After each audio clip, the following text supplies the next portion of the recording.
spiritual, I guess. I'll have a look at the dates again. But that would be really healing. The one with Mum, you get, I don't know if Daisy will be there, she's a Western doctor, but you get like a really top Ayurvedic doctor, you get all the one-to-one personal prescribed treatments. It's really excellent. So, you know, for like...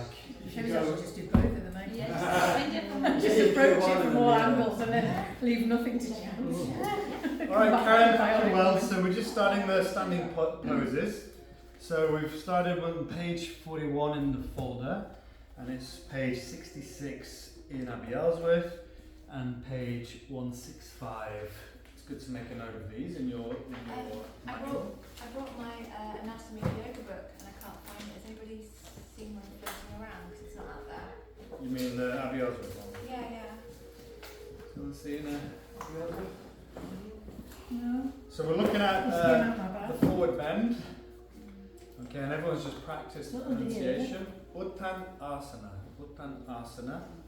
Uttan, ut means intense, tan is to stretch or expand, and asana, the stress is on the A, the first A. Asana is not asana.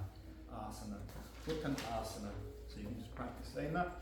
Okay, so that's our standing forward bend. So, in the past, I used to go painstakingly through Abbey Ellsworth and Mark, and it would be a lot of talking, but I'm not necessarily going to do that. The homework is for you to read up on these postures and just get clued up. You might take a few notes.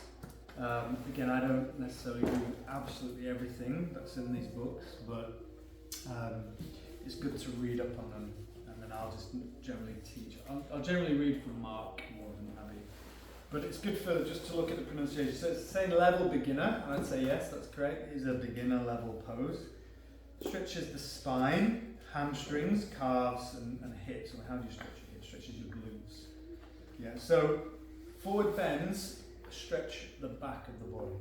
Okay, you can see the whole of the back of the body is being stretched there. So really good for the spine as well as the legs. Contraindications. It says osteoporosis. You have to be a little bit careful if people have got brittle spine and they're doing forward folds, because it can destabilize the lower back. Okay, so when you're doing a roll, a forward fold, that puts quite a lot of pressure into your lower back. So if someone's already got lower back issues, then you just want to be careful. Probably shouldn't really be in yoga, or maybe going for a very gentle, like a roll down, slide the hands down the legs. But in Pilates, we generally say people who've got osteoporosis, which you don't come across that often, shouldn't just be really careful, shouldn't do roll downs. But I've taught people with osteoporosis who've been fine with roll downs. Okay, remember roll down is like a forward bend, but you round the spine. So just to be aware, if someone's got a lower back issue, it can put stress in the lower back, is destabilizing the lower back. And if someone has osteoporosis, you want to just be really careful with them, and just at least let them know. Just be careful with the forward fold. It can. Is the arm movement slightly different if you put more strain on if you're going forward? Definitely, yeah. Going to the side? Definitely. So, yeah. So anyway, you've got, I'll go through it in a second.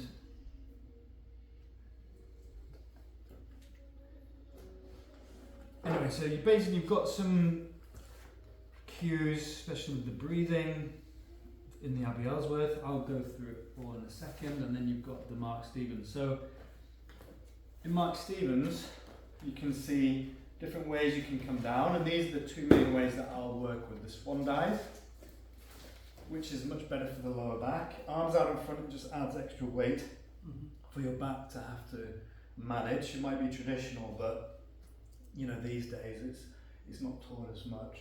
Better to go swan dive or hands in prayer. They're both, they're the two ways that I'll teach to come down. Yeah. So this is teaching in Mark Stevens as if it's part of the sun salutation. Okay, but it says what you can do first is bend the knees to reduce stress on the hamstrings. So it's about activating the feet, a bit like what you're saying today, and how it can help posture. Keep the leg firm, kneecaps lifted. You're only going to ask people to keep the knees caps lifted if they're really flexible. spine long. So always, we don't say spine straight in yoga, but spine long, because the spine technically can't be straight because it has its natural curves. Shoulder blades down the back. Yeah, so think about what that would be. Shoulder blades moving down your back. A lot of positions we want the shoulder blades. When you're trying to put your shoulder blades in the back pocket, the shoulder blades down the back, that's going to drop the shoulders. So these are nice cues.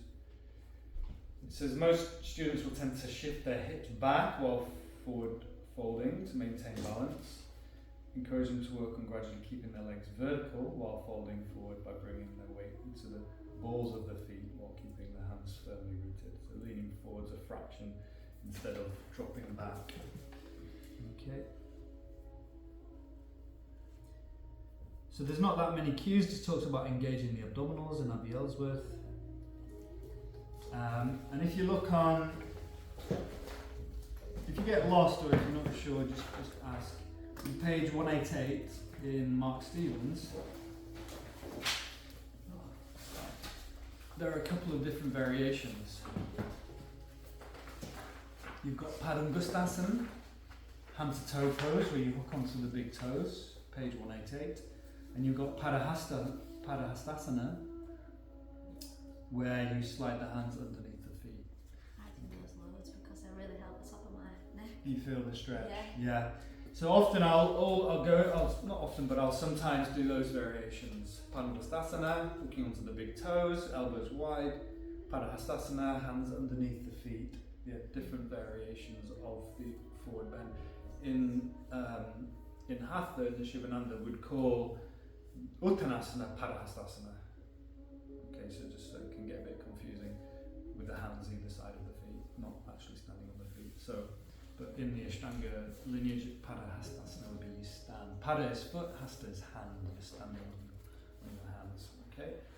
So you've got lots of information there. Again, you can go through it in your own time, but I'll teach it generally how I would teach it in class. Okay, so it's quite a straightforward one.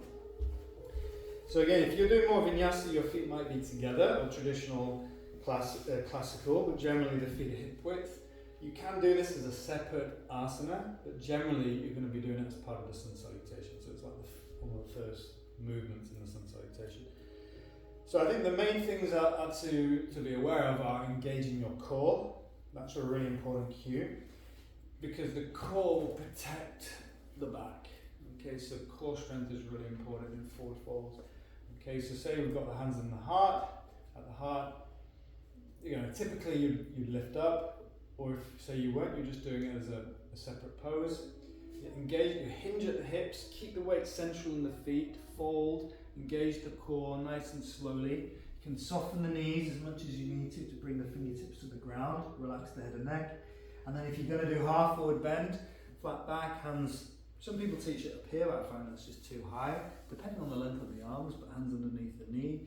You might do that to prepare, just watch you not sitting too far back to the heels. You keep the weight central in the foot. Exhale, fold, soften the knees, relax the head and neck, lift the sit bone, the tailbone up to the ceiling. Again, you can bend the knees. Typically, the first forward bend, you don't want to be teaching keep the legs straight, because a lot of people can't keep the legs straight, or if they do, they're going to be sort of here. If you see someone hanging here with legs straight, definitely encourage bend the knees, because when you bend the knees, it brings the stretch into the lower back. Yeah, so if someone's there really trying hard, that's not necessarily going to help them. If they bend the knees, then it gives the lower back a stretch, because a lot of the limitation is likely to be in the legs, but it can also be in the lower back. So just to be conscious that you're stretching not just your legs, your glutes, but also the lumbar spine. Yeah, so if you bend the knees, and I'll often teach that, and once you're here, you can kind of sway, shake. It's nice, hang, ragdoll. I generally do ragdoll variation at the end of the first round of sun salutation. It just helps you relax. Yeah, you can sway, raise the hands, draw half circles, shake out.